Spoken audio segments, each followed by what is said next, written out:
नमस्कार, सुप्रभात. मी वैष्णवी राऊत. साम टीव्हीच्या बातमीपत्रामध्ये आपल्या सगळ्यांचं स्वागत आहे. बातमीपत्राच्या सुरुवातीलाच अत्यंत मोठी बातमी पाहतोय, जी आता देशभरात सध्या तापताना दिसतेय. दिल्ली हायकोर्टचे न्यायाधीश यशवंत वर्मा यांच्या घरात 4 ते 5 पोती जळालेल्या नोटा आढळल्यात. सुप्रीम कोर्टानं नोटांचा व्हिडिओही जारी केलाय. यशवंत वर्मांच्या घराला आग लागली होती आणि या आगीत त्यांच्या घरात जळालेल्या नोटा सापडल्याची चर्चा होती. मात्र अग्निशमन दलाच्या अधिकाऱ्यांनी नोटा सापडल्या नसल्याचा खुलासा केला होता. आता मात्र सुप्रीम कोर्टानंच आपल्या वेबसाईटवरती नोटांचा व्हिडिओ अपलोड केलाय. दरम्यान यशवंत वर्मांची अलाहाबाद कोर्टात बदली करण्यात आली आहे. शिवाय या प्रकरणी चौकशी सुरू करण्यात आली आहे. ही दोन दृश्य सध्या आपण पाहतोय. एकीकडे न्यायाधीश यशवंत वर्मा आपण पाहतोय आणि त्यांच्याच घरी आग लागली होती, ज्यात 4 ते 5 पोती भरून जळालेल्या नोटा सापडल्या आहेत. हे घबाड नेमकं आलं कुठून, असा आता सवाल होतोय. कारवाई केली जाते.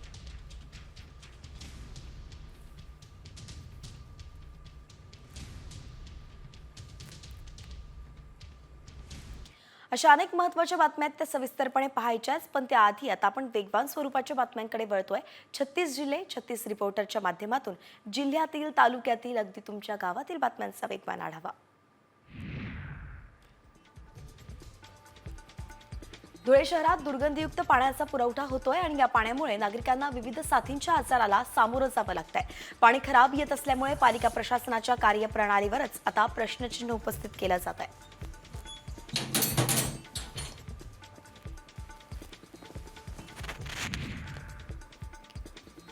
बीडच्या साबलखेड ते आष्टी महामार्गाचं काम 2 वर्षांपासून संथ गतीनं सुरू आहे. महामार्गाचं काम रखडल्यामुळे नागरिकांना आणि वाहन चालकांना धुळीचा त्रास सहन करावा लागतोय.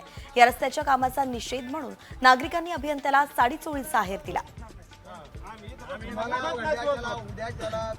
मी तुम्हाला सांगतो की उद्याच्याला डीएलसी केवळ येईल. हा पाठ जो आहे. जागतिक जल दिनानिमित्त प्रशासनाच्या विरोधात माजी नगरसेवकांनी उल्हास नदीत मुंडन करत आंदोलन केलं. अनेक वर्ष पाठपुरावा करूनही उल्हास नदी प्रदूषितच आहे. उल्हास नदीत सोडलं जाणारं सांडपाणी, जलपर्णींचा विळखा यामुळे नदी प्रदूषित होतीये. तर त्याच पार्श्वभूमीवरती हे आंदोलन करण्यात आलंय. आता तरी प्रशासनाला जाग येते का, हे पाहावं लागणार आहे.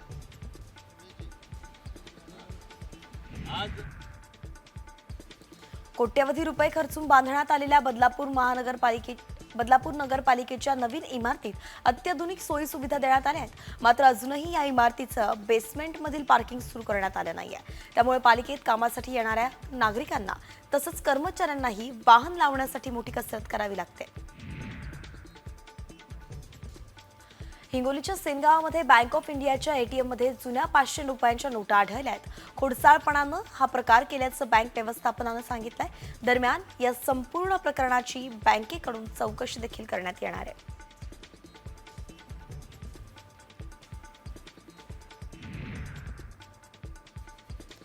हिंगोलीच्या न्यायालयात इमारतीच्या लिफ्टमध्ये तांत्रिक बिघाड झाल्यानं 5 जण अडकले.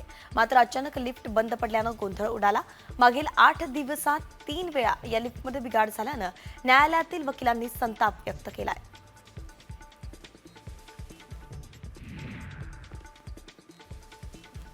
कोल्हापुरात ऊस लागवड आणि खोडवा भरणीच्या कामाला आता वेग आलाय. मात्र ऐन हंगामात डीएपी रासायनिक खताचा तुटवडा निर्माण झालाय. एमओपी खतांच्या किमती वाढल्यानं कच्चा माल परदेशातून आयात करावा लागतोय आणि यामुळे खत पुरवठ्याचा सावळा गोंधळ उडालाय.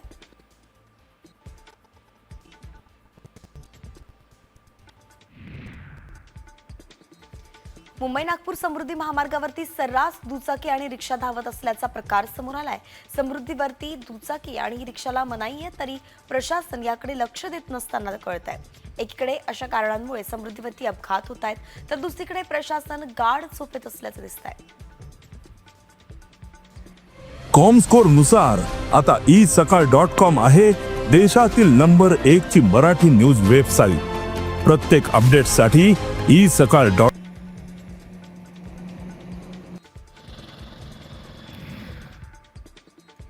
रायगडच्या महाड एमआयडीसी मध्ये भंगाराच्या गोडाऊनला भीषण आग लागली. भंगारातील प्लास्टिक आणि रासायनिक वापरातील वस्तू जळून खाक झाल्या. आग आणि धुराचे लोट परिसरात पसरल्यामुळे ग्रामस्थांमध्ये घबराट पसरली होती. दरम्यान अग्निशमन दलानं आग विझवली आहे.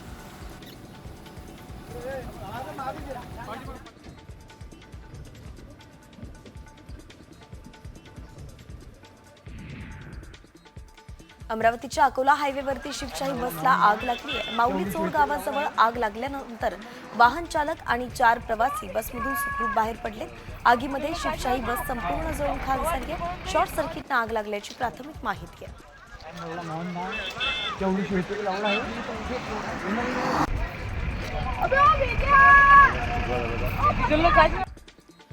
मुरबाडच्या कोरावळे गावातील शेतावरती अज्ञात व्यक्तीनं आग लावली आहे आणि यामध्ये 5 बकऱ्यांचा मृत्यू झालाय, तर 2 म्हशी आणि 2 बैल गंभीर जखमी झालेत. 5 ते 6 लाख रुपयांचं नुकसान झाल्याचं शेतकरी हवालदिल झालाय.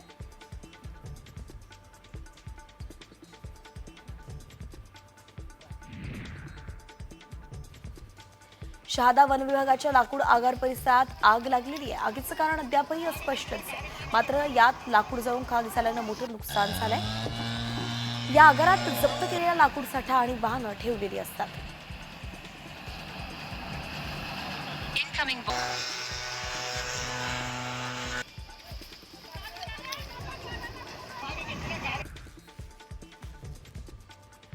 दक्षिण सोलापूर तालुक्यातील मुस्ती संगदरी शिवारामध्ये विद्युत पुरवठा बंद करताना महावितरण कर्मचाऱ्याची चूक झाली आणि यामुळे 11,000 व्होल्ट विजेच्या धक्क्यानं मुस्ती गावाच्या तरुणाचा मृत्यू झालाय. 35 फुटावरती त्या तरुणाचा मृतदेह लोंबकळत राहिला.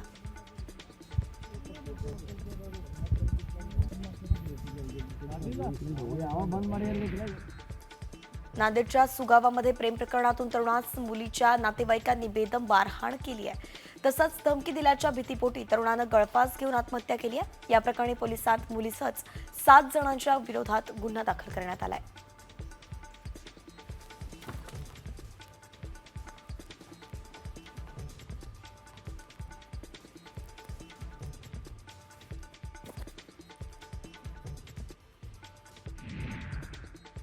आणि यानंतर आताची सगळ्यात मोठी बातमी आपण पाहतोय. मुंबईतून ही बातमी आहे. अभिनेता सुशांत सिंग राजपूत प्रकरणात सीबीआयनं क्लोजर रिपोर्ट दाखल केलाय. अभिनेता सुशांत सिंगची आत्महत्याच असल्याचं सीबीआयच्या क्लोजर रिपोर्टमध्ये म्हटलंय आणि म्हणून आता रिया चक्रवर्तीला क्लीन चिट मिळालेला आहे.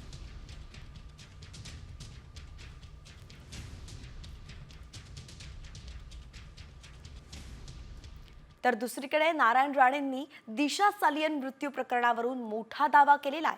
उद्धव ठाकरेंनी 2 वेळा फोन केला होता आणि या प्रकरणात आदित्यचं नाव न घेण्याची विनंती केली होती असा दावाच राणेंनी केलाय. तर या प्रकरणात करता करविता हा सचिन वाझे असल्याचा आरोपच राणेंनी केलाय. जय मास्टर साहेब बोला. तुम्ही अजून जय मास्टर बोलता. मला मरापर्यंत बोलणार हे माझं उत्तर लगेच तुम्हाला द्या. आपण थांबत नाही त्या बाबतीत. नाही साहेब मला तुमच्याशी हे बोलायचं आहे. तुम्हाला मुलं आहेत, मलाही मुलं आहेत. सध्या तुम्ही जे काय प्रेसला बोलता, आदित्यचं नाव घेता, माझी विनंती आहे आपण त्याच्यामध्ये त्याचा उल्लेख करू नये असं मला वाटतं, म्हणून विनंती करायला फोन केला. सुप्रीम कोर्टाचं एक रुलिंग आहे. जर एखाद्या महिलेवर अत्याचार झाले असतील, खून झाला असेल, तर त्वरित पोलिसांनी एफआयआर दाखल करून अरेस्ट करून चौकशी सुरू करावी. हा कायदा होता तेव्हाही. माझ्याकडे कॉपी आणली आहे मी. मग त्याप्रमाणे कारवाई का नाही केली पोलिसांनी? वाजे ताब्यात आहे हो. काढायचं बाहेर 4 फटके दिले का सगळं सांगेल कसं झालं ते. वाजे तर या सगळ्याचा करता करू तर वाजे आहे. तर राणेंच्या या आरोपांवरती आदित्य ठाकरेंनी खोचक टीका केली आहे. मी कचऱ्याला लक्ष देत नाही, माझ्यावरती घाण आरोप करायचा, त्यांना पगार मिळतो असं आदित्य ठाकरे म्हणाले. नारायण राणे यांनी तुमच्यावर गंभीर आरोप केलेले आहेत. आज पत्रकार परिषद घेऊन त्याच आरोपांवर पुन्हा बघा, गेल्या 16 वर्ष ह्या कचऱ्याला मी कधी उत्तर देत नाही आणि माझं तेच काम आहे की उत्तर द्यायचं नाही, कारण ह्यांना पगारच माझ्यावर काही घाण आरोप करायला मिळतो. आपण आधी पाहिलं असेल, माझ्या परिवारावर असेल, वडिलांवर असेल, पक्षावर असेल. 16-20 वर्ष, तर किती वर्ष झाली त्यांना सोडून, तरी मनातून काही आम्ही उतरत नाही त्यांच्या. बोलू दे, बोलत राहू दे. आणि यानंतर आता राजकीय बातम्यांचाच वेगवान आढावा घ्यायचा आहे न्यूज पॉइंट 28च्या माध्यमातून. जयंत पाटील आणि माझ्यामध्ये AI वरती चर्चा झाल्याचं अजित पवार म्हणालेत. आमची VSIची बैठक होती आणि त्यासाठी मी आणि जयंत पाटील एकत्र आलो होतो. आजच्या VSIच्या बैठकीत AIचा महत्त्वाचा विषय होता. AIचा वापर फळबागा आणि इतर पिकांसाठी करणार आहोत, याबाबत आमच्यामध्ये चर्चा झाली आहे, असं अजित पवारांनी सांगितलं. एकीकडे अजित पवार आणि जयंत पाटलांची भेट होत असताना शरद पवारांनीही या बैठकीत कटाक्ष टाकलेला आहे. वसंतदादा शुगर इन्स्टिट्यूटमध्ये ही बैठक होत असताना शरद पवारांनी आत वळून पाहिलं.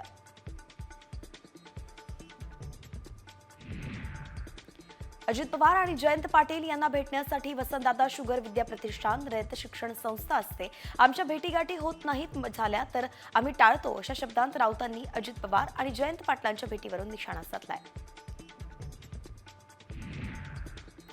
ती भेट राजकीय नव्हतीच, अशी प्रतिक्रिया सुप्रिया सुळेंनी अजित पवार आणि जयंत पाटील यांच्या भेटीवरती दिलेली आहे. वसंतदादा शुगर इन्स्टिट्यूट ही एक शैक्षणिक संस्था आहे आणि आजचा कार्यक्रम राजकीय नसून शैक्षणिक होता, असंही सुळे म्हणाले.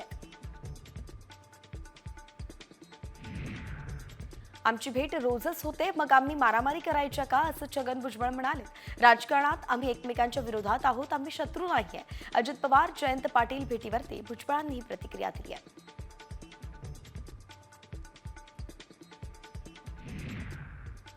मुख्यमंत्री देवेंद्र फडणवीसांच्या नाशिक दौऱ्याला शिवसेना ठाकरे गटानं विरोध केलाय. या दौऱ्यात फडणवीसांना काळे झेंडे दाखवण्याचा इशारा देण्यात आलाय. आगामी सिंहस्थ कुंभमेळ्याच्या आढावा बैठकीसाठी फडणवीस नाशिकमध्ये येणार आहेत. मात्र आधीच नाशिकला पालकमंत्री द्यावा, मग बैठक घ्यावी, अशी मागणी ठाकरे गटानं केली आहे.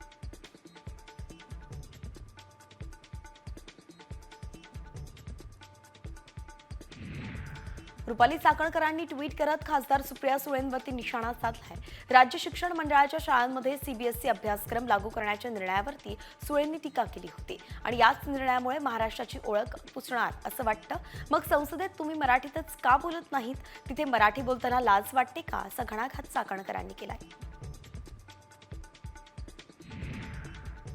विशेष सरकारी वकील उज्ज्वल निकमांनी आज छगन भुजबळांची भेट घेतली आणि यावेळी दोघांमध्ये 25 मिनिटं बंद दाराआड चर्चा झाली आहे. मात्र चर्चा काय झाली, ही भेट कशा संदर्भात होती, हे कळू शकलेलं नाहीये. ही भेट राजकीय नसल्याची माहिती भुजबळांनी दिली आहे.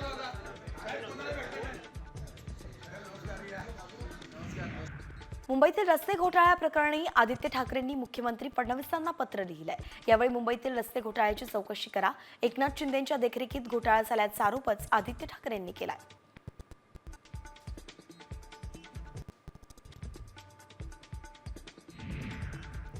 लाडक्या बहिणींना लवकरात लवकर 2100 रुपये द्या, अशी मागणी रामदास आठवलेंनी केली आहे. महिलांना 2100 रुपये द्यायचं आश्वासन शिंदेंनी कोल्हापूरच्या सभेत दिलं होतं, त्यामुळे लवकर निर्णय घ्यावा, अशी मागणी त्यांनी केली आहे.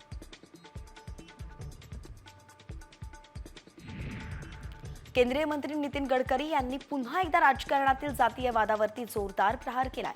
जात पुढारी निर्माण करतात, जनता जातीवाद नाही तर पुढारी जातीवादी आहे, असं गडकरी म्हणाले. शिक्षण महर्षी डॉक्टर पंजाबराव देशमुख पुरस्कार वितरण सोहळा 2025 पार पडला आणि यावेळी नितीन गडकरींनी पुढाऱ्यांना आरसा दाखवलेला आहे.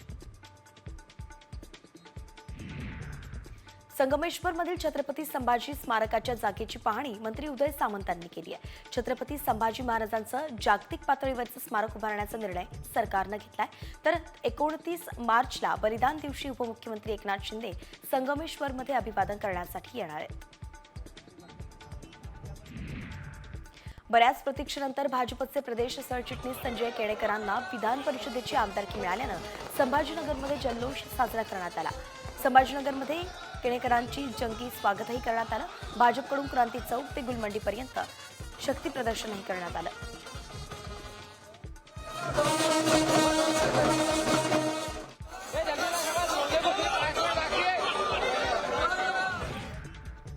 आणि आता एक मोठी बातमी आपण पाहतोय. छगन भुजबळ आणि जरांगे यांच्यातला जो पलटवार यांच्यात होत असतात त्याच संदर्भातील. तर माजी मंत्री छगन भुजबळांना मराठा आंदोलक जरांगे पाटलांवरती त्यांनी जोरदार हल्लाबोल केलेला आहे. विधानसभा निवडणुकीत मला पाडण्यासाठी जालन्यातले सद्गृहस्थ हे येवल्यात येऊन बसले होते, पण जनतेनं मलाच निवडून दिलं, असं भुजबळ म्हणालेत. मंत्रिमंडळात जाण्यासाठी मेळावे घेत नाही, असंही त्यांनी म्हटलंय. तर जळगावातल्या ओबीसी मेळाव्यात त्यांनी तुफान फटकेबाजी केली आहे. यावेळेस त्यांनी हे सर्व विधान केलंय.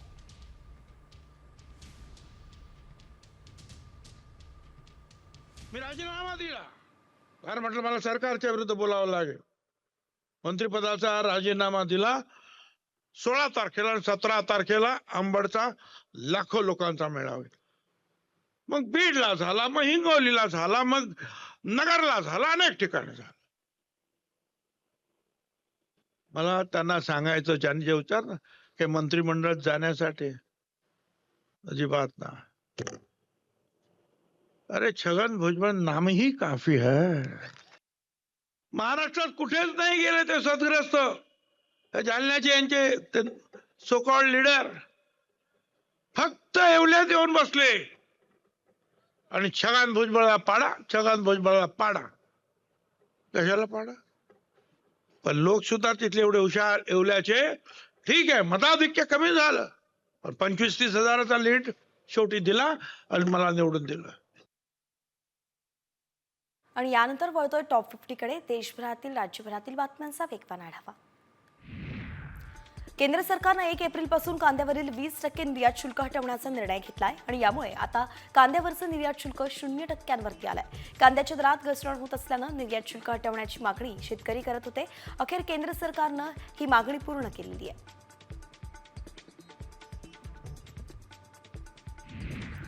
केंद्र सरकारनं कांद्यावरील निर्यात शुल्क हटवण्याच्या निर्णयाचं मुख्यमंत्री फडणवीसांनी स्वागतच केलंय. या निर्णयामुळे लासलगाव आणि पिंपळगावमधून आयात होणाऱ्या कांदा उत्पादकांना मोठा फायदा होणार आहे. त्याबद्दल फडणवीसांनी पंतप्रधान मोदी आणि गृहमंत्री अमित शहांचे आभारही मानलेत. कांद्यावरील निर्यात शुल्क हटवण्यासाठी आम्ही सरकार दरबारी 7 ते 8 महिन्यांपासून मागणी करत होतो. आम्ही दिलेल्या लढ्याला यश आलंय, अशी प्रतिक्रिया ठाकरे गटाचे खासदार राजाभाऊ वाजेंनी दिलेली आहे. या निर्णयामुळे शेतकऱ्यांना मोठा फायदा होणार असल्याचंही वाजे म्हणालेत.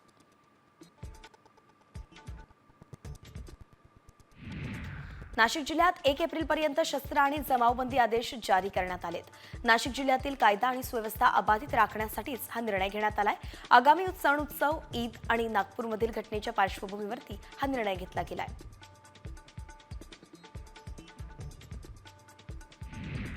इंस्टाग्रामला छत्रपती संभाजी महाराजांची स्टोरी ठेवल्यानं परभणीत युवकाला मारहाण करण्यात आली आहे. अभिषेक खडवे असं मारहाण झालेल्या मुलाचं नाव आहे. या मारहाणीनंतर परिसरात तणावाचं वातावरण निर्माण झालंय. मारहाण करणाऱ्या 8 जणांच्या विरोधात पोलिसांत गुन्हा दाखल करण्यात आलाय.